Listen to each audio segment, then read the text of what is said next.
All right, everybody, let's go ahead and get started. I'm Matt Jacobs. I'm director of the Bob Graham Center for Public Service. I know some of you. I don't know all of you. Hopefully we get to know you over the next several weeks and maybe next year as well.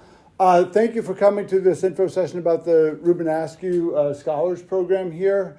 We're going to talk a little bit about who Reubin Askew was. We'll talk about the program. And then we've got two current participants in the program that can talk to you a little bit about it as well. I do want to introduce a couple of folks. So Reed Jeffries, who's helped organize this, she's a current Askew Scholar. She's also a student assistant who works with me to help manage the Askew Scholars. And so she's done most of the organization for this event. So thank you, Reed, for your work on that. Anani Blakey is a current Askew Scholar who just finished her project 2 weeks ago, I think. And so she's going to talk a little bit about her project and the experience. And then Dorothy Zimmerman is our communications director here in the center. She's recording this, so we'll be posting it so it'll be accessible if you've got friends that you know who want to come that couldn't make it, or if you want to go back and just sort of freshen up on some stuff, this will be available. So, okay. So let's just start quickly. This is what we'll be doing. We're talking about who Reubin Askew was, general overview, what makes a good applicant, timeline, and then, as I said, we'll hear from current Askew. Anani, when do you need to leave by? Because we can move this around if necessary. 12:30. By 12:30ish? Okay, so we may, when we get to 12:20 or so. 12:40. 12:40 is okay? All right. So this is what we'll be covering for today. Okay. So who is Reubin Askew? So he's governor of Florida. He died about 10 years ago, passed away about 10 years ago. He was governor from 1971 to 1979. Generally ranked as not only one of the state's greatest governors, but when he was in office, he was ranked among the top 5 to 7 governors in the country during that time. Wait, we got things going a little quicker here. So with this, a couple of things to think about. One is that Reubin Askew was part of a group of governors in the South who were sort of the first group of Democratic governors to emerge in the South after the Civil Rights Movement. So I'm not going to go through all the history of this, but recognize that most of the South was controlled by Democrats who, from the end of Reconstruction up through the 1960s, and when you actually get through civil rights, the Democrats in the South have to kind of change their messaging if they want to stay in power. And so he's one of the early ones who's operating in a post-civil rights South. Bob Graham, for whom we're named, is another one who immediately follows Askew. Bill Clinton in Arkansas is another one. Al Gore wasn't a governor, but he's senator in Tennessee. So this part of this sort of transforming Democratic Party in the South in this time frame. So that's one of the things to think about. The Askew name and its connection to Florida. So after, in the late 90s, the Askew family created something called an Askew Institute here at UF. There's also an Askew Center or Institute at FSU. There's a couple of other entities around the state. Created an Askew Institute here to focus on policy, public issues, and that kind of thing on the state of Florida. And so when my predecessor as director here, David Colburn, moved in to be director here, he'd been the director of the Askew Institute. The Askew Institute got folded into the Graham Center. And so the Askew Scholars is kind of a remnant of that process. Okay, so that gives you a sense of why it exists here as well. All right, so let's talk a little bit about, actually before we do the general overview, just tell you a little bit about the center. If you're not familiar with the Bob Graham Center for Public Service, how many of you are roughly familiar with it? Okay, so most of you know a little bit about it. So Bob Graham Center for Public Service, founded by former Florida governor and senator, 3-term U.S. Senator Bob Graham. He was governor won the election in 78, was reelected in the 82 election, and then in 86 ran for election to the U.S. Senate, and then served 3 terms as U.S. Senate. He actually ran for president in 2004. Very short run. He had some health issues at the end of 2003 and ended up withdrawing from the race in very early 2004.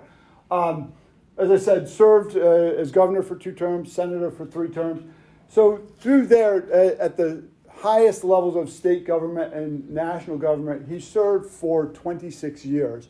And he was in the State House, Florida State House prior to that as well. So entire career devoted to public service. When he left the Senate, he went to the Kennedy School of Government up at Harvard, spent a year there as a fellow, and loved that so much that he wanted to try to recreate that here at UF in some way. And so he founded the center in 2006 to focus on the principles of civic engagement, public service, public leadership, public policy implementation, very broadly defined. 2 really critical things drove that for him. The first, and you'll see it all around this room with the pictures that are up behind Anani, here, not on that wall, back there above Dorothy, learning by doing. So one of the things that Bob did when he was campaigning was develop, early on it might have been viewed as a campaign gimmick, but it was something that he became deeply committed to. He would go and do what he called work days. And so instead of just going for a 2-hour photo op and then leaving, he would do a full shift at a job. And it didn't matter what the job was. So that one back there is as a public stock boy. He's working on a drilling rig there. One of the big ones was he drove a cement truck back at a time when you didn't have to have a special license to drive big vehicles. And so he always talks about being very fortunate that he didn't kill anyone. But when he became governor, that experience made him realize maybe we need special licenses to drive things like cement trucks. And so that experience led to a policy change, right? So this notion of learning by doing really, really mattered to him. It still matters to him. He's still alive, lives here in Gainesville with his wife over in Okamic. So the other piece of that, though, when you spread that out over his time as governor and time in the Senate, he kept doing those work days all the way up until he left the Senate. So from 1978 until 2004, he did approximately 450 of those work days. And it helped him remain connected to everyday Floridians. If you do the math on that, though, right? And so if you figure 450 divided by 5-day work days a week, and he wasn't doing them literally 5 days a week, but just break that out, right? Do that math. That's 90 weeks of those 26 years that he spent doing work days, right? So you're talking about almost 2 full years in terms of actual work days of those 26 years spent doing these things. And it was, again, it started, you might say, as a campaign gimmick in 1978, but it was something that he remained committed to, and it helped him, as I said, understand what everyday life was like for Floridians. That principle, how do we learn by doing, is something he wanted here. The other piece he really wanted here was that civic engagement piece and that notion of public service and being deeply committed to it. And he wanted that for anyone, for everyone, right? So the other real principle here is, and this has been here since the founding, is that it doesn't matter what your major is, it doesn't matter what your background is, it doesn't matter what your career aspirations are. You can lead, engage, and serve no matter where you're coming from or where you're going, right? And that's really, really important. A lot of folks on campus for years thought this place was about training the next group of elected officials. And certainly we want to be involved in that, right? We definitely want to be engaged there. But if you're in the private sector, if you're not engaged in your community, you won't be in the private sector for long because nobody's going to go to your business if it's not connected to its community, right? If you are working in the nonprofit sector, that's great. But how do you connect with folks who aren't in the nonprofit sector? If you don't have a job, you stay at home, maybe you're engaged in your neighborhood association. All those things are ways of engaging in your communities, leading and serving. So again, it doesn't matter where you're coming from, doesn't matter where you're going to. We want to be here to support you. And that's across the board. One of the ways that we do that is through the Askew Scholars program. We have a whole range, 3 different research programs.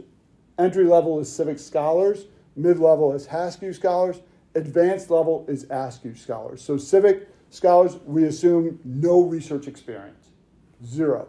And we actually have a class set up. We pick a topic every year and help teach students how to do basic research design and build out a project, right? Askew Scholars, a faculty member submits a proposal for a project. We require them to bring on an undergraduate research assistant. We provide funding for the project. We also provide additional funding that goes straight to the student as a stipend for up to 3 semesters, right? So they're required to bring them on, to mentor them, to integrate them into the project, and so on. Askew Scholars is the most advanced. Typically, it's going to be rising juniors and seniors who are applying for this, who have research experience. It is a 1-year program. However, if you are a rising junior and you apply and your project is something that you want to carry forward into a second year and there's a reason to do that, right? There is the option for trying to continue it in a second year, okay? So that's on the table. Most people don't do that, but it is a possibility if you are a rising junior and want to consider that down the line. So what it entails, so we provide $2,000 to the student to support the research. And that support can take different forms. Typically, it's $1,000 in fall, $1,000 in spring, right?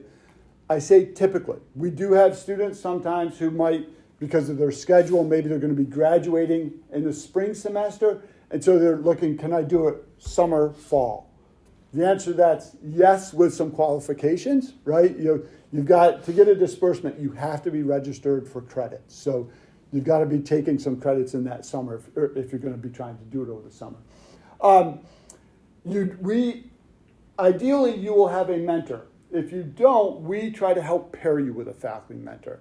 We try to incentivize the faculty members to mentor you as well, so we provide $1,000 to them in professional development support.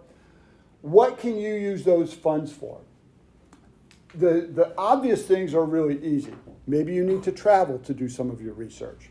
We can pay travel expenses for that. Maybe you have materials you need to purchase. It could be books, it could be other things. We can cover that, right? We can't buy you a computer. We can't buy you a fancy camera because those are university property, right? So they have to stay with the university when you leave. If you're working with a faculty mentor, for example, I'll use a project we funded a couple years ago that was connected to oral history. They needed to buy a camera for some of the interviews that they were doing. It was on a Florida naturalist project looking at the springs. So they wanted to buy a GoPro that would be waterproof so that they could do some underwater filming and stuff like that with it. We couldn't buy it for the student, but we could buy it for oral history because then it stays with that program, right? So we can be creative about some of those things. It can also be used just as a disbursement straight to you, the student, through your student financial services account. If, for example, that frees up, instead of having to work 10 hours a week, that gives you space to be able to devote more time to research, that's an acceptable use of the funds too, right? So it can just go as a straight disbursement to you if that's what works for you. It can be used to support conference travel. So we've got a couple of current Askews who are using their funding to go and present their research at conferences. So there's a wide range of things that it can be used for. Where we have challenges with it, if you're going to try to work with community partners on something, we want to support that, but there are limitations on how we can do that. So you have to understand, and again, I'm going to get in the weeds here a little bit, the money that we use to support this is donated to us, right? So somebody has made a private donation to support this. That is a charitable donation. We cannot then take that money and make a charitable donation to another entity. Even if the intent is good, that is what money laundering is. That is what it is, right? Because the thinking is, well, look, if that donor had wanted to support that specific cause, they could have done the donation directly to that entity, right? So we can't be a sort of pass-through for funding like that. What can be done, though, is, again, say you're working with a nonprofit on something, we can disperse those funds to you, and once they're in your hands, because it's supporting your research project, if that means then that you're doing something with the nonprofit, That is acceptable. That's your choice. And again, it's to support your research. We just can't do that directly. That is your choice once you've received those funds, right? We can use it to pay for things like survey distribution. We can use it to pay for, if you will, incentives for survey responses. So that can mean getting gift cards. It can mean working with, there's some online survey distribution sites that randomly send out, $50 to a PayPal account to people to incentivize responses and that kind of stuff. So all those sorts of things are possible, right? So we would want to try to understand exactly how you want to use it and go from there. All research topics are welcome. They have to generally connect to civic engagement, public service, public leadership, public policy broadly defined. But again, think about what I said earlier. It doesn't matter to us where you're coming from or where you're going. There are a lot of ways to think about that. And you're going to hear about a couple of projects today that will demonstrate kind of the range of some things. But we've worked with engineering students. An early project, one about 4 or 5 years ago, was a survey looking at an engineering survey looking at engineering responses to algal blooms in Florida, right? So that's certainly a public policy issue. It's a civic engagement issue, but that's something coming from a STEM discipline. Anani will talk some about her project working with local artists to deal with to examine a particular issue. So there's all kinds of things that can be done with this, right? So we want to support folks across a range of projects, range of disciplines. You do have to participate in the life of the center, and that means a few different things. So we do have a number of meetings that we ask you to come to. First, as Askew Scholars, just the cohort of Askew Scholars. So a couple times each semester, we have meetings to try to help you, just sort of get to know each other, connect with each other, but also talk through where you're at in your project, what challenges you might be facing, all of those types of things, right? We have one coming up in late February, early March, which is a peer review session for current Askews to get feedback from each other, right? We did one, we'll be doing one on where you might be able to try to publish or disseminate your research in some ways. What are options for that, right? So those sorts of things, that's Askew specific. We do a lot of public programming here in the center. We do a lot of professional development here in the center. We have other internship programs and all that kind of stuff. So we want you to be a part of the center, right? And to understand what it means to be a part of the Bob Graham Center for Public Service. Any questions on this so far? That's kind of a broad overview of the program. And I'm pretty informal, by the way, so feel free to interrupt me and just sort of say, hey, can you repeat that or whatever, yeah. Are the professional development funds for faculty, is that for their personal use, or is that also, like you explained, for that is for their own use. Again, we try to incentivize it. In an ideal world, somehow there's a connection between the two, but we don't mandate that, right? So sometimes it might be supporting their conference travel to do something, or their research travel, or getting them a computer, because we can do that for them, right? That kind of stuff. So it doesn't have to be connected. Ideally it is, but it's not always, yeah. Do you have a list of faculty mentors that you guys kind of just like a general list that we can look at and maybe? Yeah, so we don't, we could give you a list of people who've mentored in the past, and we do have several who have been multiple mentors or mentored multiple projects, whether that's through our Askew project or the Haskell project. So we've worked, as an example, Sharon Austin and Poli Sci has mentored multiple projects with us, right?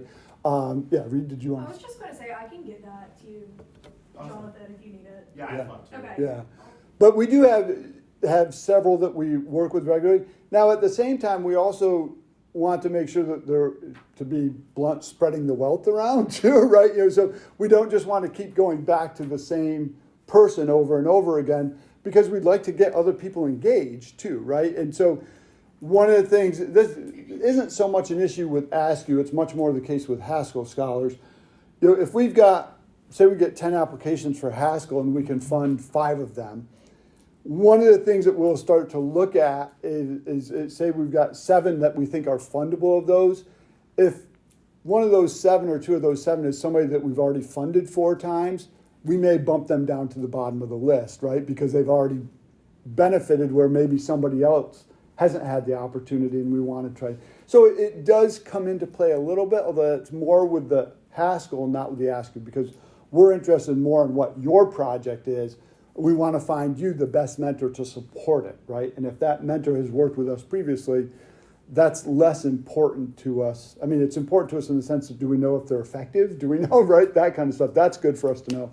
But this is about supporting your project primarily, okay? What that does raise another interesting question, though, is that these are your projects. So occasionally, there can be situations where a faculty member will say, oh, I've got this great idea for a project and I'd love to have a student work on it. And then suddenly they're the one driving the bus, right? This is supposed to be your project, not the faculty member. And that's what the Askew Scholars is for, right? Askew is to support your interests in the pursuit of your research, not to make you do somebody else's work. And I'm not devaluing the nature of their work or whatever, but the point of this program is to support you, not them in that way, right? Okay. Other questions at this point? Yeah. So how many scholarships do you guys usually give out in each of the civic, Haskell, and Askew? So civic is not scholarship focused at this point. We did used to provide some funding. We had a grant that paid for that for a few years. That's just a class now, and there are typically in that class, I think we have 25 or 6 students in that class. We've run that as big as 88 during COVID when everything was remote. Because we were sitting on other funds because people couldn't travel and do this other stuff, we put extra money into Civic Scholars because students were starved for opportunities. So that year we did it with 88 students. We're never going that big again for a whole range of reasons, right? It was valuable, but it was also kind of a crazy experience. We typically were doing it around 50 to 60 for a few years. Right now, for a couple of reasons, we're doing it again kind of in that 25 range to try to really have a bit of a tighter experience for the people in that class. Haskell's this year we have 4, I think. Is that 5? Yeah, currently. And then Askew's in the current cohort, we have 16. Yes, thanks, Reed. We've got 16 in the current cohort. Basically, what we do is look at the pool of applications and say, do we think there's a line where we think, okay, these are the fundable, and these, for whatever reason, maybe aren't in shape yet to be funded? And what's that number look like? Do we have the ability to fund all of them, right? You know, if we think something is fundable, we want to try to fund it. And so it varies year to year depending on the pool of the applicants and where we think kind of the drop-off is in terms of what we think is actually fundable. The lowest it's been since I've been director, and I took over as director in 2019, the least we've done, I think, is 9 in a year. This year, 16 is the most we've done, though, too. So that gives you a sense of the range. Okay. Thank you. Yeah. Any other questions on that? Okay. All right. So let's flip this a little bit to make sure Anani can go first. Is there a slide for Anani? Okay. And then we'll come back to Reed. So, Anani, you want to come on up? I'll scooch over here. Okay. Hi, guys. I'm Anani. I'm a 4th-year graphic design major. I'm also a photographer, and I was an Askew Scholar for this cohort. So my topic was the erasure of Black history in higher public education. I wanted to look at this from a creator aspect. I found that there was like a lack of spaces for Afro and Black creators, specifically in Gainesville, Florida, and also like surrounding areas, so maybe like Newberry, Rosewood, like general like Gainesville, Alachua County. And I wanted to create a space that fostered dialogue, creativity, and unity, because I'm originally from Atlanta, Georgia, so I'm used to having these spaces and like going out and being like appreciated as a artist, but also like as a human being. But I found that there wasn't a lot of spaces for the Afro and Black creators here. And I met so many people just like at random markets saying that they're not like, they don't have a lot of like business, what's it called? My mind is blank right now, but like a lot of experience like showcasing work, meeting other Afro and Black creators, because even though there is a large population of Afro and Black communities, just because of their displacement towards like Eastside, Gainesville, and then the population groups in UF. Like, it's very hard to like meet other Afro and Black creators. So I definitely wanted to create a space for like all of us to come together. So my exhibition was called Veiled, Hidden. And so it included, 16 artists, including myself, a range of media, photography, drawing, painting, sculpture, installation, and also included performances. So there was spoken word, different dances, and this was like a dance from the trio group. There was music, song, rap, and also a live painting. So there was a range of performers and artists, and also I had vendors because I wanted this space to support Afro and Black creative businesses as well. So the catering was Black owned, all the vendors were Black owned. So I wanted a range of Afro and Black creators to come to the space and just talk about the importance of having these spaces in Gainesville, Florida, and also for all these artists, different creators, to be appreciated in their work. And right now I have a survey out for the people who attended, either the reception or just the exhibition in general. And so far the answers are showing me that, yes, like people are very much likely to attend these events in the future, but a lot of these people have not like experienced like a place like this. Like so many people have like walked up to me, it's like, oh my gosh, like you're doing like amazing things, and that they've never been like in a space like this. And so that's something that warms my heart because I do like a lot of art and activism within my work. So I was really fortunate to have a large outreach. I made it to the news for live TV, WCBJ TV 20. I think that's what it's called. Help with from the Bob Graham Center, the Gainesville Fine Arts Association, where the gallery and exhibition was at, and also came. Because one of my mentors is from CAME, so there was a lot of organizations that helped with this outreach. And yeah, I think that's like most of it. Working with like local artists, art activism in the diaspora, and yeah, I think that's, yeah. Can you talk just a little bit, because Anani was on sort of a different timeline, right? Yeah. So her exhibit took place 2 weeks ago. Yeah. So, I mean, she's part of this year's cohort, but most of her project is complete. There's some, reflections and learning from the survey results and that kind of stuff. Yeah, I can but kind of talk about your timeline a little bit and maybe some challenges you faced in it too. Yeah, okay. So I technically started in the summer because since I'm a senior, I graduate this year, so I definitely wanted to get a head start. So over the summer, I was just brainstorming like how I want this exhibition to look like, where I wanted to take place, how many artists can I afford to have, and how I want this space to how I want it to look like in real life, because it could have been like a festival, a mini festival, it could have been a market, it could have been like way smaller. So those are all of the things I wanted to consider. And then from that, I sent out casting calls. So I was the curator, and so that basically means that I organized the event. I brought in different artists. I didn't necessarily like select individual, but a lot of my personal friends were a part of the exhibition, so I did know some. So I did send them like, hey, I think you'd be interested in showcasing your work. But I also wanted this to connect with majority of the local creators, so not just like UF students, like if you would go to Santa Fe, if you're like an adult, if you just like reside in Gainesville, Florida. So that was like a big thing, and I did get like a couple of people. Some were like very last minute, like I met someone like the day before. It's like, oh my gosh, your work needs to be in this exhibition. So yeah, so you can see like up until like the day before, I was literally like scrambling sometimes, finding artists. Some artists did drop out because of time, which was like, it's totally okay. But I think the biggest challenge with me, as this was my first time curating an exhibition, was like placing which artworks I want on specific walls next to each other. I didn't want like 2 photographs right next to each other, 2 paintings right next to each other. And I also looked at like the purpose behind the pieces, the intention, where the artists are from, because I wanted when you go into the space to get a range of narratives and stories walking around the entire space. And I wanted to make sure that people are going to each of the corners of the space, because that's also bringing like awareness to the artists. And so just with like curating, I did all the promotion by myself because graphic designer, and I'm in the process of making a catalog. because the big thing is about commemorating these artists and make sure that it stays in history. It's not just like a one and done thing. So right now I'm like getting all like digital files, making a catalog, which is like an exhibition but like in book form. And I work at the gallery, so I'm also in charge of like making this online.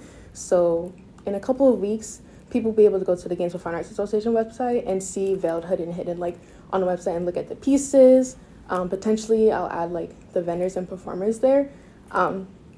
So there was like a lot of like project management aspects, and this was like my first time being like in charge of everything. But I really appreciate like the opportunity because I was a former Bob Graham Center employee. I used to be student graphic designer under Dorothy. And so when I first learned about the Askew Scholarship, I originally thought it was just for like people part of like, okay, like poli-sci majors or like people wanting to go into office, like Dr. Jacobs said before. So I didn't think I could pull off like an art exhibition. And so like just learning about the experience and like being able to like have this opportunity, I'm like really fortunate for that. So yeah.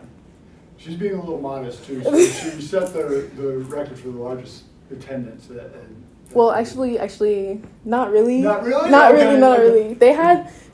I was only expecting 50 people, I'm not going to lie, but 240 people came. The reception was 7 to 10, and I was like, people were here at 6:30, and I was like, I don't know why, like, it started at 7.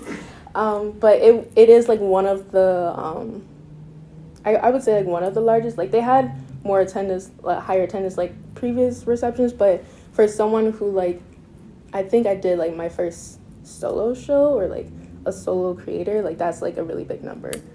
So 245 people is like a lot. And this second picture is like some of the models in my work, some of the performers and artists, but it doesn't represent everybody who participated in it. So yeah, there was a lot of people in attendance. Yeah.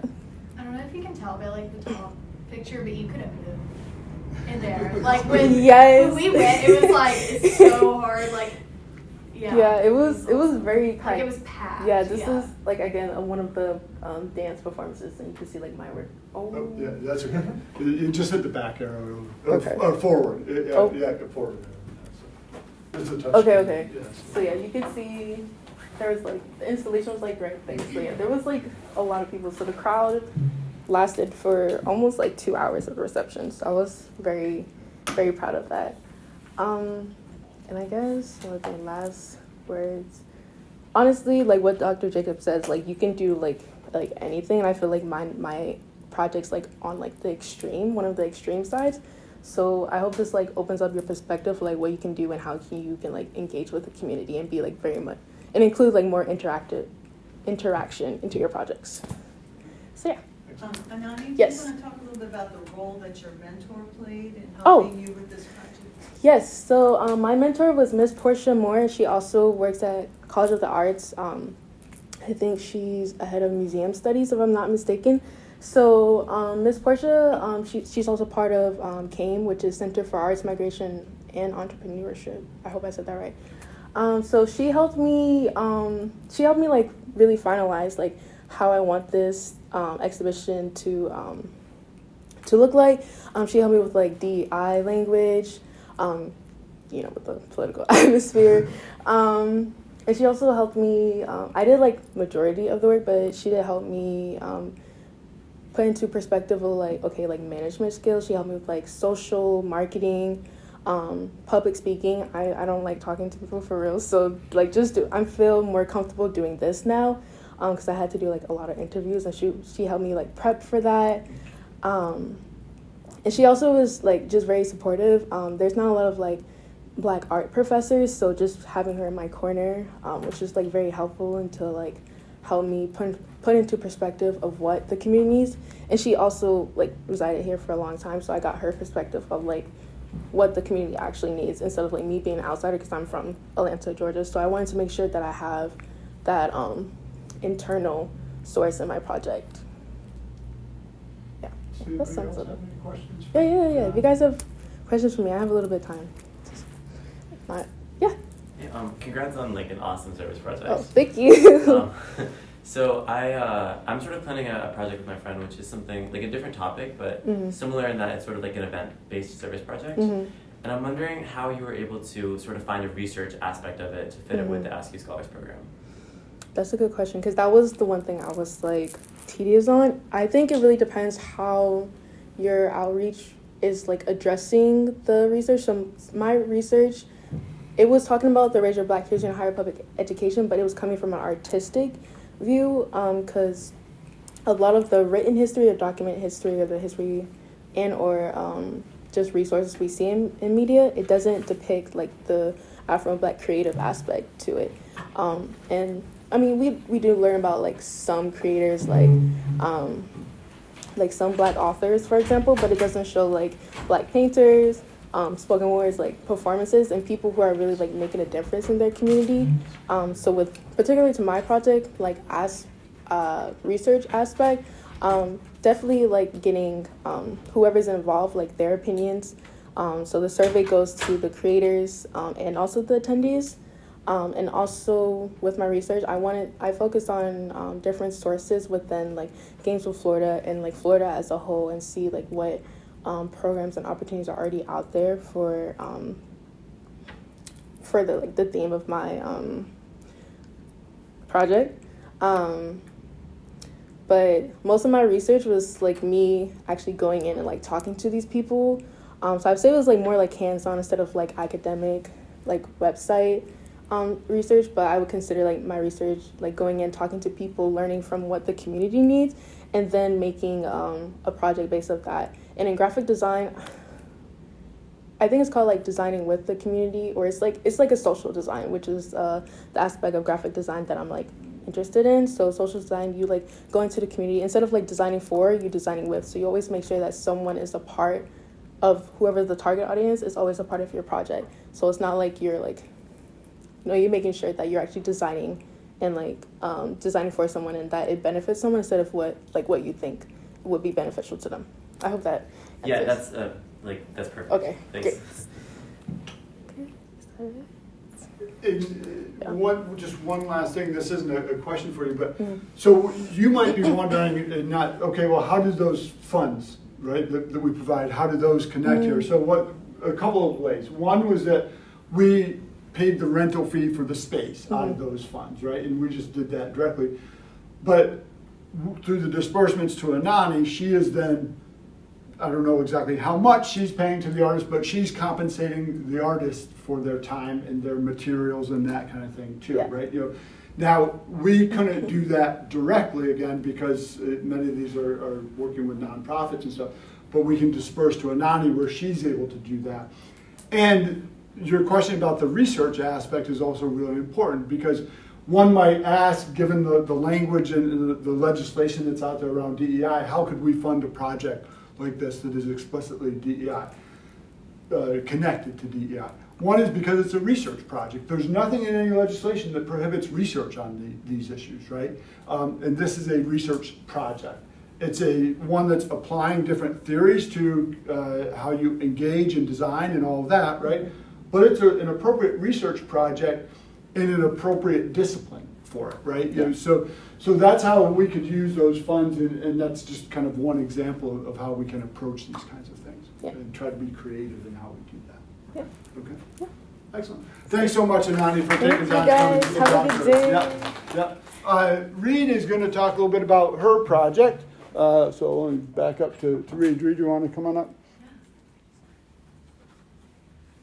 And we do understand, obviously, classes start at 12:50. If somebody needs to step out or you're coming in, feel free. Well, that was certainly a hard act to follow. Thank you, Anani, and thank you guys for being here. I'm going to try and keep this brief because we are running a little bit low on time. But I'm Reed Jeffries, like Dr. J said. I'm an Askew Scholar in Anani's cohort, and I'm a Special Projects Assistant at the Bob Graham Center. So a lot of you guys probably know Luca Carlson, but he and I were part of the first Askew Partner Project. This year, we've been able to present at 2 conferences under the mentorship of Dr. Sharon Austin. This picture is of our panel at the Southern Political Science Conference this year in New Orleans, where we presented with on a panel with Dr. Austin's PhD student. We've also been selected for the Midwest Political Science Conference in Chicago in April, and our topic was on gender, campaign finance, and COVID-19. We went the more traditional social science paper route. We're hoping to be published in some journals of undergraduate research, and it was like based on like more traditional methods like statistics, models. Basically, our findings were that incumbent women Democrats received more small donations than men during COVID-19 in districts where resistance to COVID restrictions was higher. So. And if you're curious, as Reed mentioned, this is the first partner project that we've done with 2 participants in it.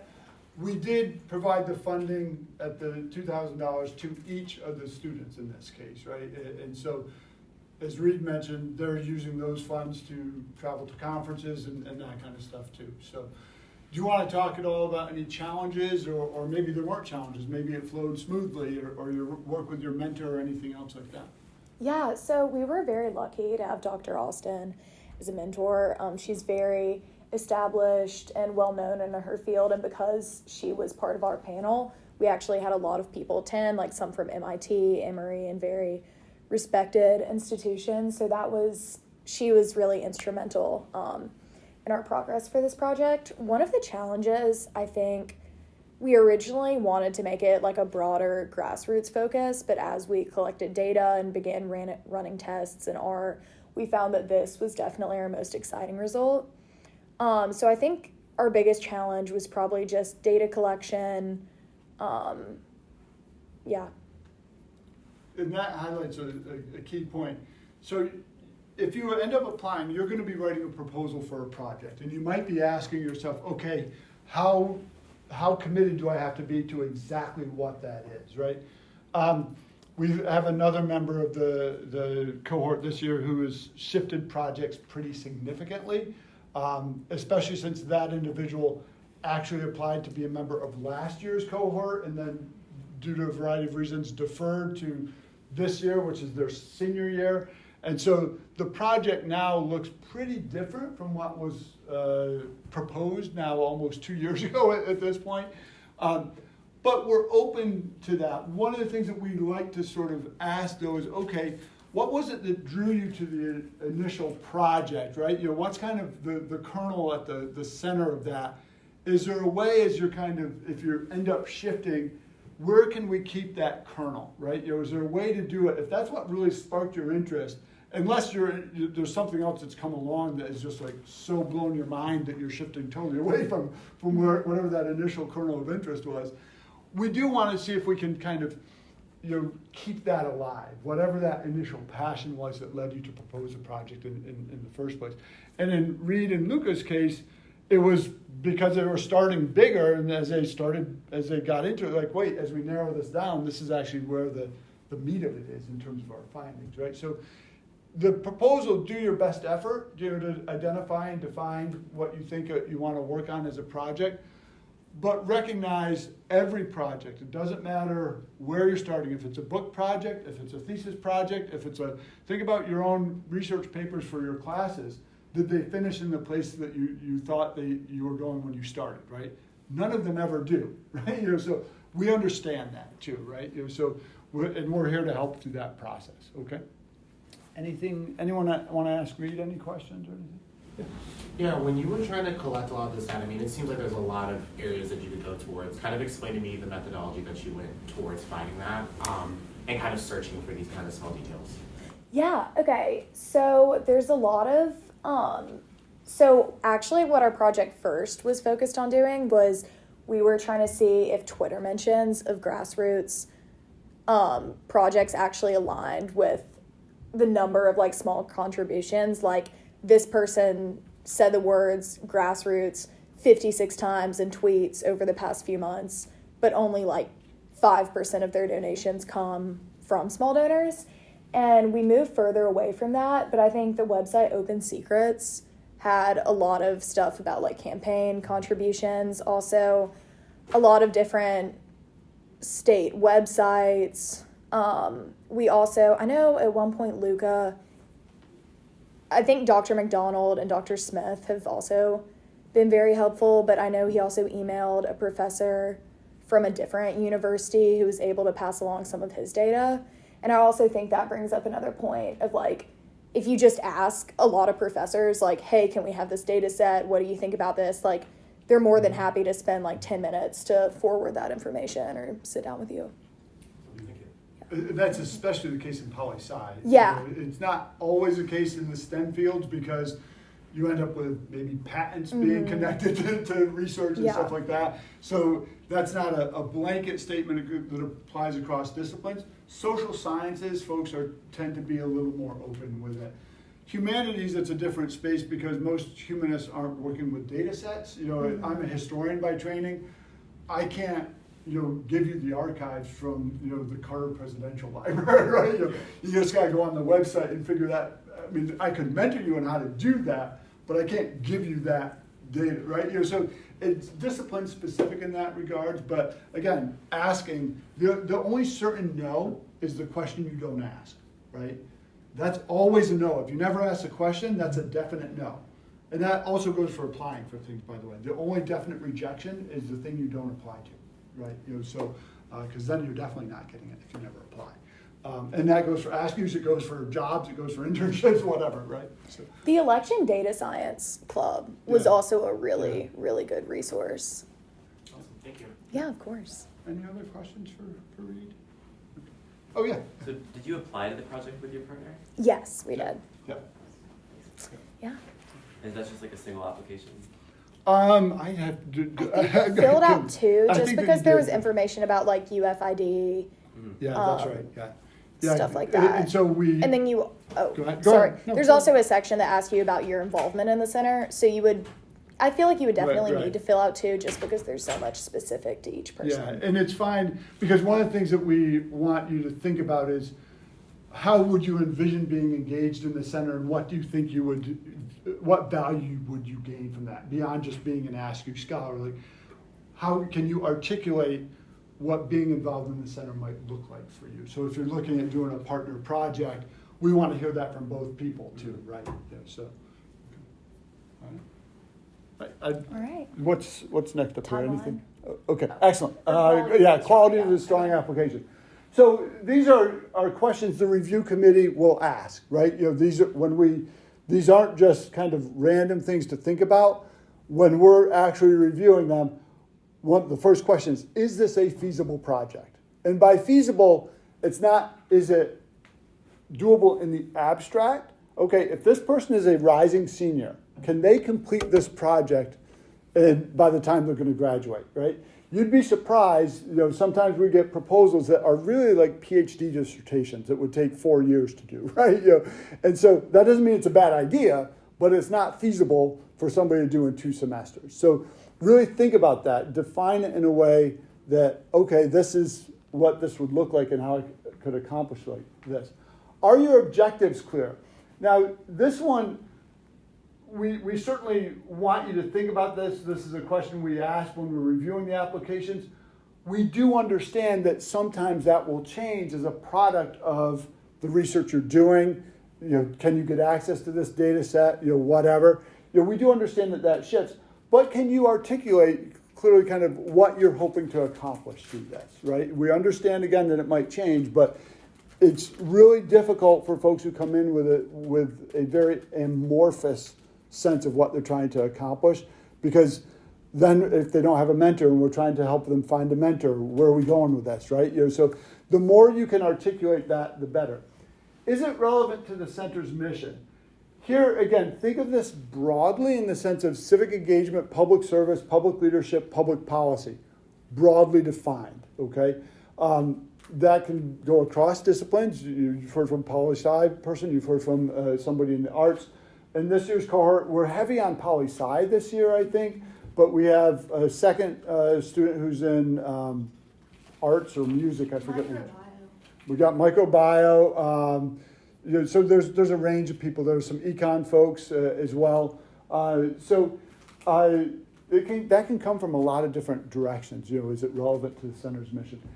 Is your writing style concise and effective? So here, the proposal isn't unlimited length, right? We're forcing you to be concise and state what you want to try to do, right? So writing clearly and concisely is important. So those are some things that we look at when we're thinking about, is the project fundable, right? Do we think that this overall merits funding? All of these are factoring into that, right? We do not factor in whether or not you have already found a mentor. If you have one, that's great. It will make the process much smoother for you if you have identified one coming in, but that is not a deciding factor of whether or not a project is fundable. I think in this year's cohort, we had 4 out of the 16 that had not identified a mentor. And with one exception, we've got a lot of folks involved in that one, but with one exception, we were able very quickly to identify a specific mentor to help each one of those, right? So that is not a deciding factor. Any questions just about this in terms of qualities of strong applications? One thing that's not on here that I want to mention is if you're considering doing an honors thesis in your discipline, this can be a way to support that, right? Obviously you need to make sure that you know what the requirements are. If you want to do an honors thesis in your discipline, you've got to be aware of what those requirements are. But this can be a way to support that as well. And we do have several students who, both in prior years in this cohort, are doing it as their honors thesis. That is totally acceptable. And completion of the honors thesis and submission of the honors thesis to your department counts as completion of the Askew Scholars project, right? In Anani's case, holding the exhibit was the project, right? Now, we've asked her to do some closeout reflections and to collect the data on that survey that she's doing and write that up. But that will conclude her Askew project, right? So it can look different for different folks what it actually ends up being. But we've got folks, as I said, presenting papers in early April in Chicago. That is concluding the project unless they wish to go further with that, right? Any questions on? Okay. What's the timeline look like? So applications are open. They close Monday, February 19th at 11:59 p.m. The February 19th is a wonderful day. It's my birthday. So that's not why we selected it. But it'll be a great day nonetheless. So the committee will meet either later that week or early the following week. And applicants will hear no later than Monday, March 4th, whether they've received the funding. We will then do an orientation meeting sometime in early April, probably like the second week of April, I would guess. We haven't scheduled that yet. That will be in person, but it will also be possible for people to attend remotely, or we'll record it, and so it will be posted. With that orientation meeting, we'll go, obviously do some introductions of everybody. We'll go through, things like how do you access the funds, questions about disbursements of funds and that kind of thing. I will note one thing that I forgot to mention earlier about the funds. If you're taking the funding as a disbursement to you, that can only be done through Student Financial Services, okay? There are a couple things to bear in mind with that. And these are university rules. There's nothing we can do about this. You must be registered for credits in the semesters that you want the disbursements. Student Financial Services will not disperse funding to anyone who's not registered for credits.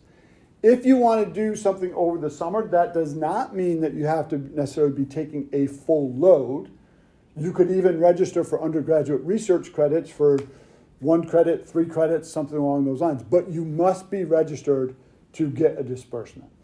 The second thing is, again, this is a university policy and it makes sense. If you have any charges sitting in your account that you need to pay, whether it's tuition, a parking ticket, whatever, any money that goes into your account is first used to pay any existing charges that are sitting there, right? So sometimes this will happen. We'll do a $1,000 disbursement and somebody will email us and say, I didn't get my disbursement. And they didn't get money back, deposited back into their bank account or whatever. There, go and check your line-by-line statement and see, because it will say, $600 left on this or whatever, And so maybe you got 400 of it because the first 600 went to pay that charge, right? We can't do anything about that. So you have to be aware of what you're sitting on. Sometimes, we've had this happen multiple times with students. A student will say, hey, look, I've got to wait for my financial aid to come in first. Can you actually not disperse mine yet? Because I need that money to be able to pay people or do this or that thing. So please don't disperse when you disperse everyone else's, because I've got to make sure that that bill is covered first before that money comes in, so I actually get that money too. And we're happy to work with students on that, right? Any questions on the timeline? No? Excellent. And this is Alejandro. He's one of our current students. He's working with Ben Smith and Poli Sci. And obviously you can sign up for the newsletter. How many of you are already getting the newsletter? Okay. Well, everybody is. So you're all signed up. Excellent. Dorothy puts those together. She's the one who does all the hard work on that. So all the stuff that you see, Dorothy's the one that... Yeah, no. Hey, we cannot do that. No. Any last questions on anything? Yeah. There. Just wanted to remind everyone to sign in on that. Yes, please do. Yeah. And I know that you came in a little late. If you want to hang out and we can catch you up to speed, at the end.